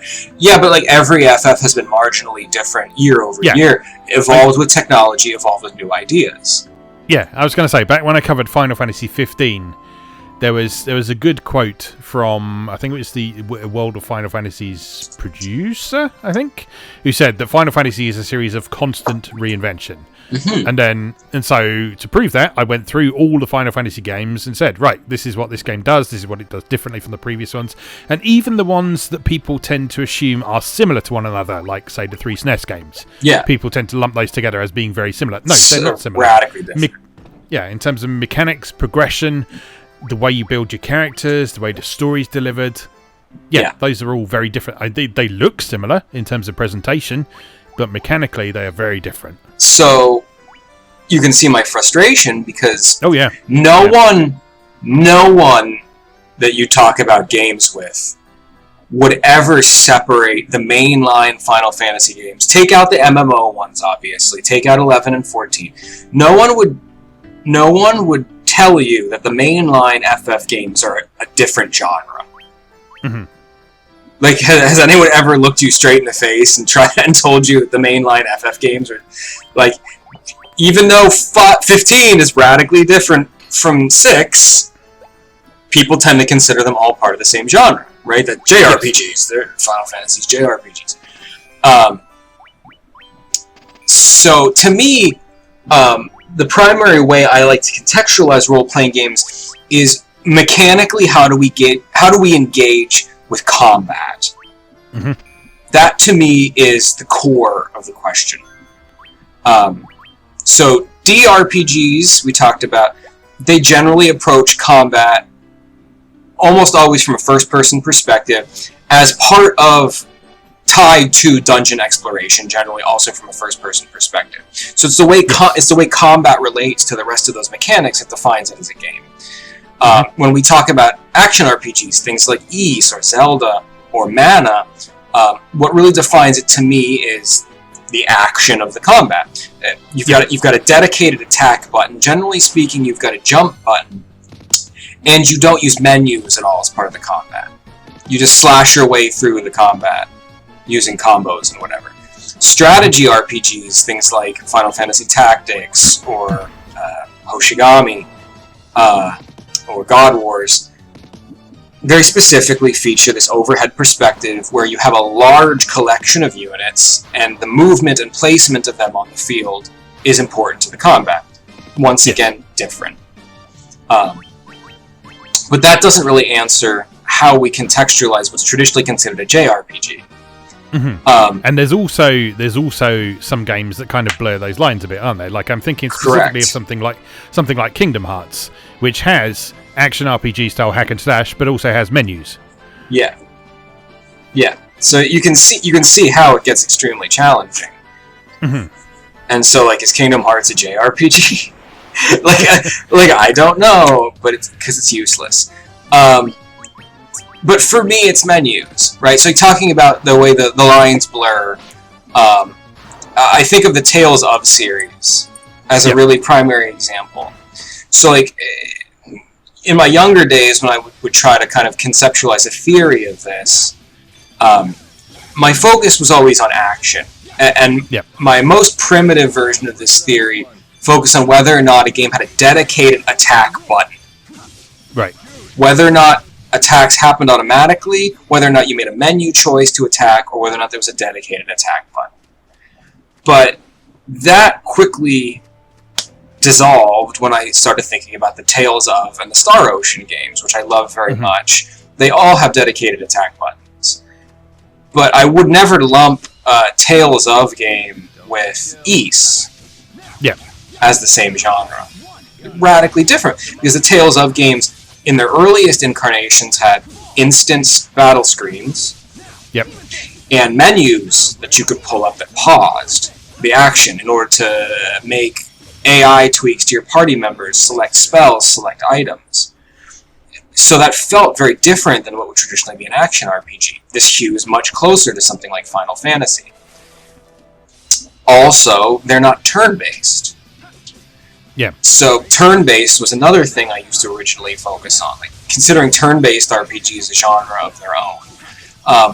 I don't necessarily think that's true, though, because if we go back to using Final Fantasy as our core model, Final Fantasy did away with traditional turn-based combat as far back as 4. 4 introduced the active time system, and you could make a menu choice to have it be completely active time-based, eliminating traditional turn-based structure. It wouldn't stop at all for you to make your decisions if you wanted it to. So turn-based isn't the answer either. So for me, it all comes back to menus. What we've traditionally dubbed as a JRPG or a WRPG have menus as a core part of the combat, specifically selections within menus to do things like use items, use spells. So taking the Tales of series as an example, if we don't use turn-based or instance battle sequences as part of what defines them, we can still tie a through line from Tales of straight to Final Fantasy by its ability to have menu selections as a core feature of combat. What this also allows us to do, which is what I've always wanted to do, is actually unify stuff like Divinity, Planescape Torment, Knights of the Old Republic, and unite them with their Japanese cousins as part of one genre, because I don't really feel like they're that different. So, like, that's what I'm proposing today, is the MRPG. is a menu and menu selections a core part of the game's combat?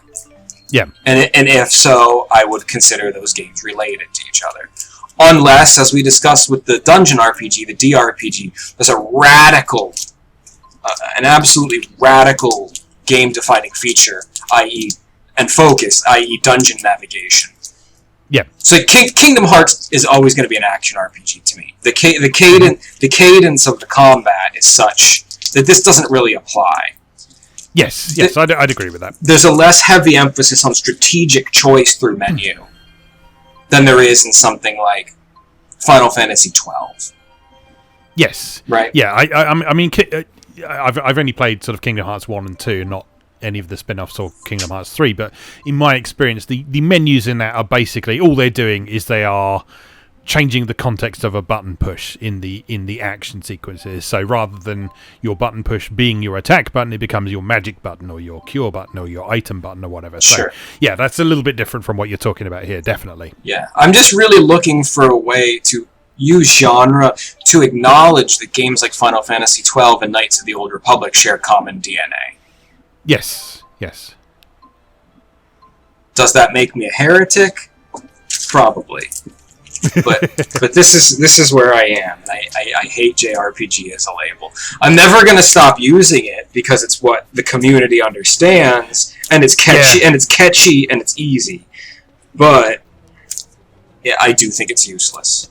Yeah, that's the difficult thing, isn't it? When a term becomes so ingrained in the popular consciousness that, like, if you started talking to someone about an MMORPG, they wouldn't have any clue what you were talking about. But right. I mean, if you took the time to explain to them what you mean by that, they would probably nod and say, "Okay, yeah, that makes sense." But you say JRPG to someone, and they generally have an idea of what you mean. But as you say, there is so much kind of diversity within that that it's not helpful. It's not really helpful. It gives you a very, very broad idea of maybe what to expect, but it doesn't necessarily guarantee that it's going to be something you're into. This kind of sort of crosses over with another thing about genre that I don't think tends to get discussed enough with games, and is probably an episode in its own right, to be honest, but which is the fact that when we're talking about games, you've really got two types of genre that you need to consider. One of which is the mechanical genre, which we focused on today, and the other one is the subject matter genre, which often gets sort of pushed to the side in many cases. And so, like, there is not...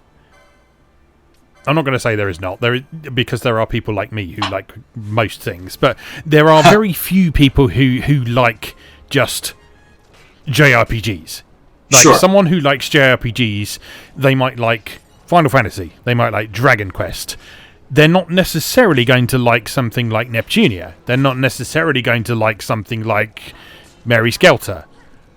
For various reasons. It could be to do with subject matter, it could be to do with mechanics and so on. But yeah, we need better ways of talking about the distinctions between these games. And I think sort of thinking about the thematic and the subject matter genre of them as well is just as important as thinking about the actual mechanical context of them, because it's a really complicated recipe of things that go together to decide whether or not you're going to enjoy a game or not. Yeah, welcome to video games. Yeah, and it's not as simple as saying this is a JRPG, you're going to like it or you're not going to like it.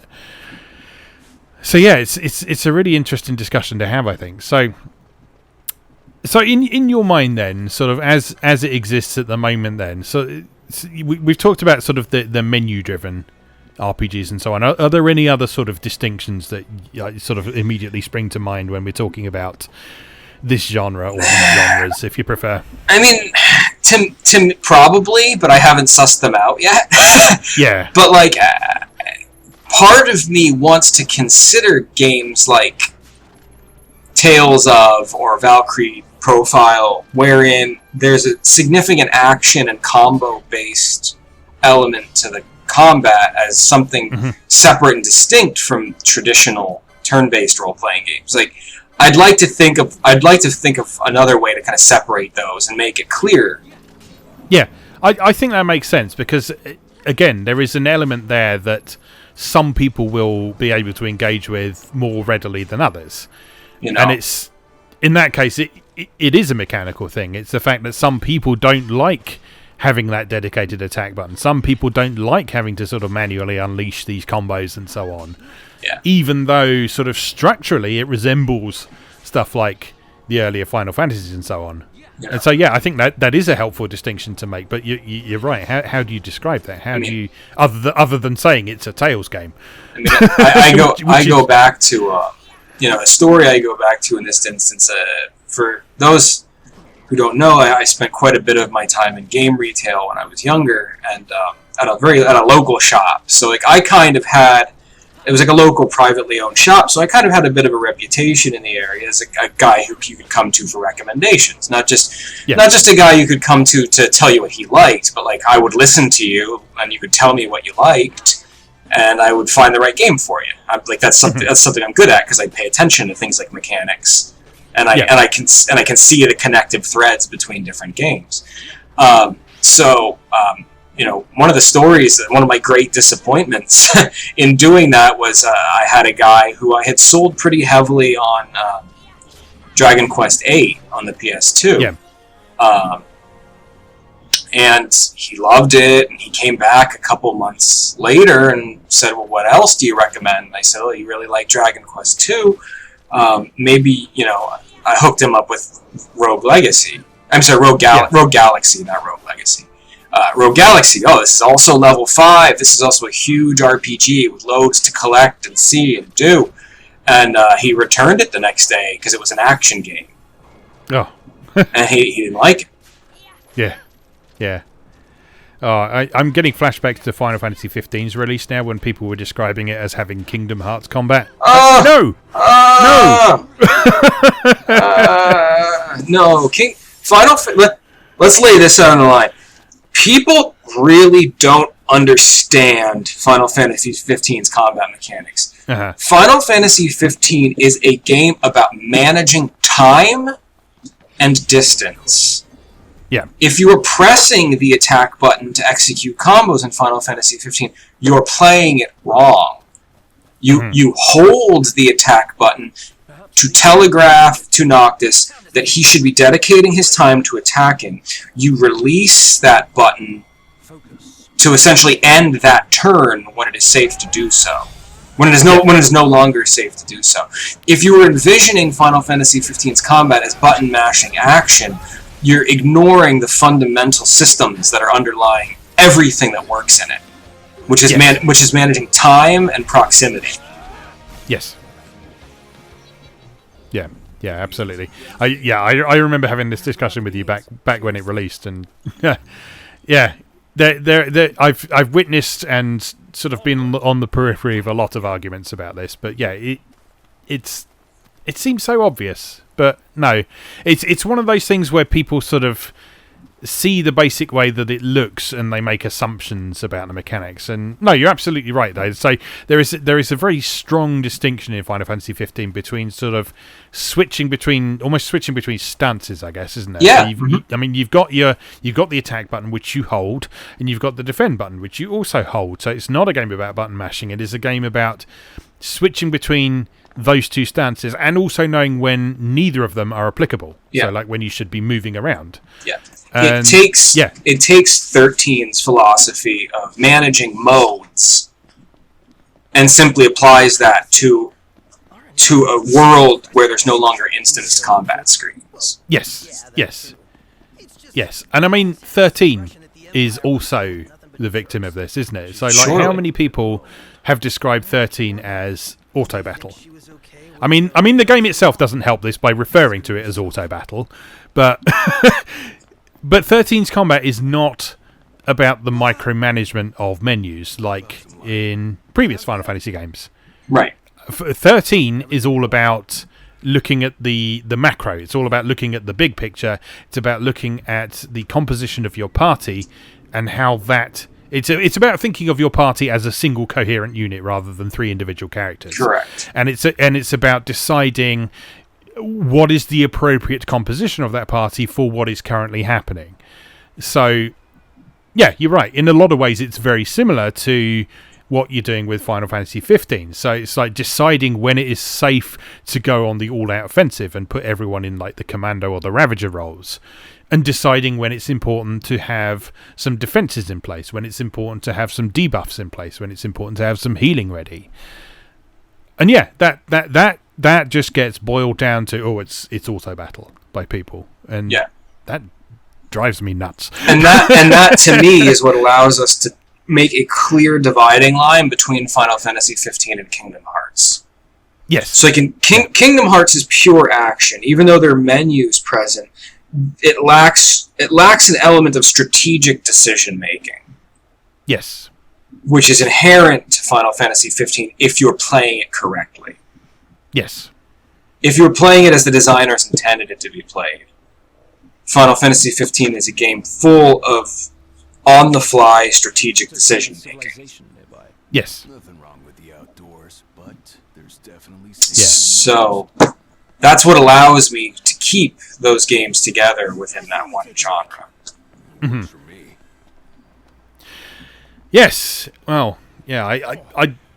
I understand where you're coming from completely with that, and it's a difficult one, isn't it? Because Surely. it's, as you say, because so many of these terms have become so accepted and widespread. I mean, going back to Metroidvania as well, I was looking at the Steam page for Sundered, and the word Metroidvania was all over the place. Well, from the publishers themselves. Or from the developers themselves. Yeah, from the developers themselves, from the publishers, from the people in the Steam reviews, from the publications, the professional publications who were reviewing it as well. Like the first review from a professional site there was from Rock Paper Shotgun, and it says this is a great Metroidvania. Yeah. It's like, oh. Yeah, because of all the all the procedurally generated elements that Metroid is famous for. Yes, yes, absolutely. But yeah, and I'm not saying that this is the answer. No. I'm not saying the MRPG is the answer. Please come at me with a better theory. I'm just using this theory as a way to start a dialogue about a more constructive way to think about these games. Yeah. Because it's important to me that we use labels that are informative. Yeah. I think it just speaks to a broader point, really, which is that it's not necessary to stick labels on everything. Because if you are talking about something, by far the best thing you can do is you can explore it on its own terms, talk about what it does, maybe compare it to some other things that do similar things, but the important thing in most cases is to look at what that one thing is doing. Sure. Its historical context can be important because that could be how it's got to a particular point, and it could be building on something else's experiences, but each individual thing is its own thing, and it's worth considering that by itself rather than just saying, oh, this is a bit like X. Mm-hmm. Yeah, well, in genre studies, we always say genre is only useful until it's not. Yeah. And sometimes you have to take a step back. Thank your lucky stars, because I whipped up something real special. Yeah, definitely. All right, then. Well, anything else to add to that? No, I mean, I think that's good, unless you want to poke some holes in my arguments. No,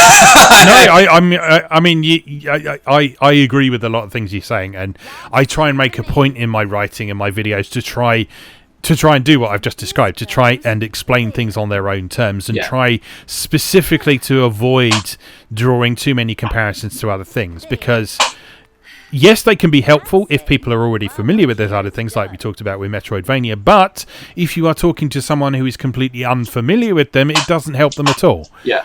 And so it's important to be able to focus on those things and say what just this one thing is doing. Yeah. Well, that's at the core of my problem with Metroidvania, at the core of my problem with JRPG. All the term JRPG says is this is like other RPGs that are from Japan. Yeah. That's ridiculous. All Metroidvania says is this is like Metroid and Castlevania. It doesn't mean anything if you've never played Metroid or Castlevania.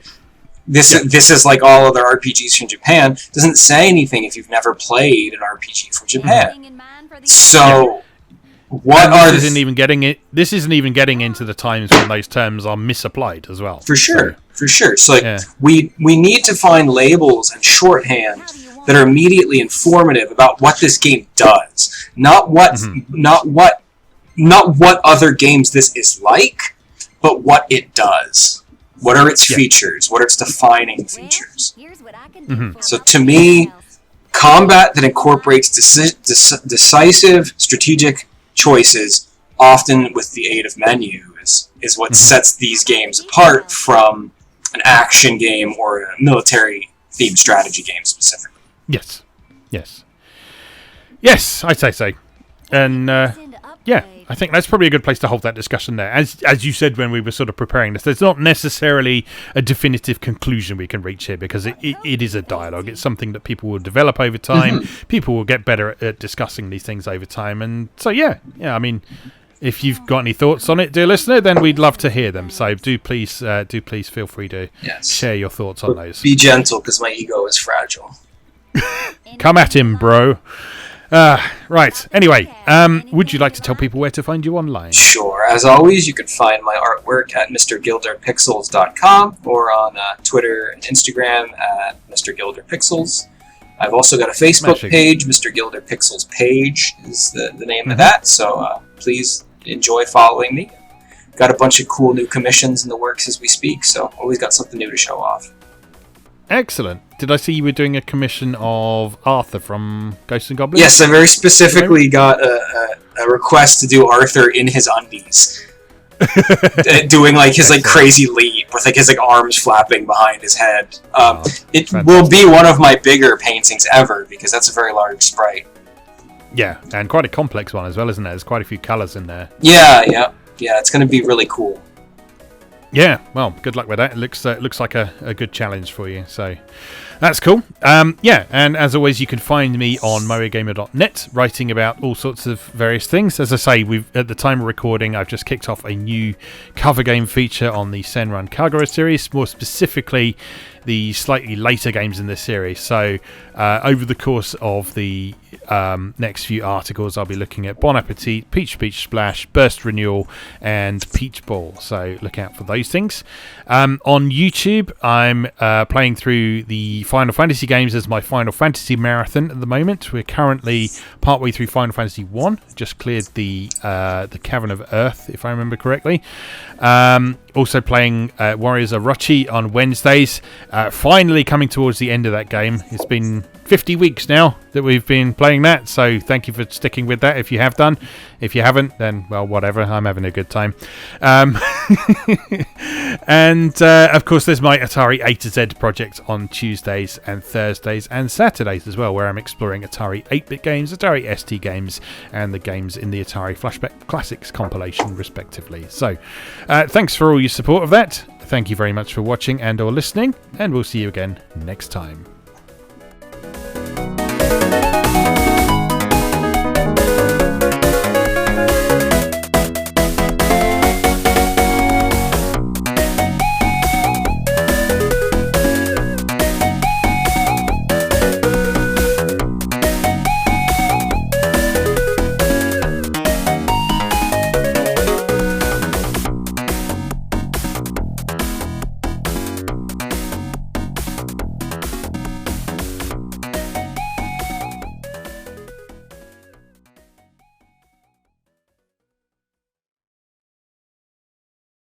Thanks for watching.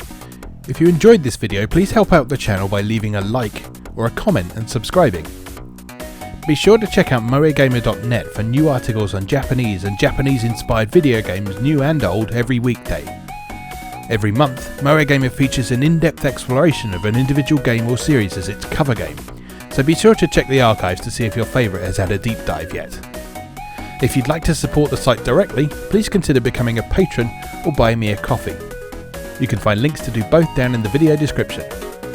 Thanks again, and I'll see you next time.